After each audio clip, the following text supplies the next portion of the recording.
Easter అంటే ఏంటంటే, దేవుడు మన పాపములకు అపరాధిగా యేసుక్రీస్తుని ఉంచాడు.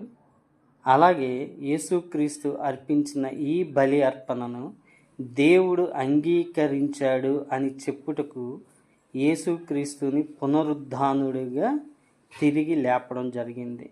అందుకే దీనికి సాదృశ్యంగా పాత నిబంధన గ్రంథంలో ఏడాదికి ఒకసారి ఆచరించే పాప పరిహారార్థ బలిని యాజకుడు దేవుని అతి పరిశుద్ధాలయంలోనికి తీసుకువెళ్ళి బలిని అర్పించి అతడు క్షేమంగా బయటికి రావడం అనేది దేవుడు ఆ బలిని అంగీకరించాడు అన్నదానికి సాదృశ్యం. ఒకవేళ యాజకుడు గనక బయటికి రాలేకపోతే దేవుడు ఆ బలిని అంగీకరించలేదు అని అక్కడే యాజకుడు మరణించడం కూడా జరిగేది. కానీ అతడు బయటికి వచ్చాడు అంటే దేవుడు మన బలిని అంగీకరించాడు అని చెప్పడానికి అది సాదృశ్యంగా ఉంది. నేడు మన మధ్యలో కూడా యేసుక్రీస్తు మన పాపముల నిమిత్తం బలి అయ్యాడు.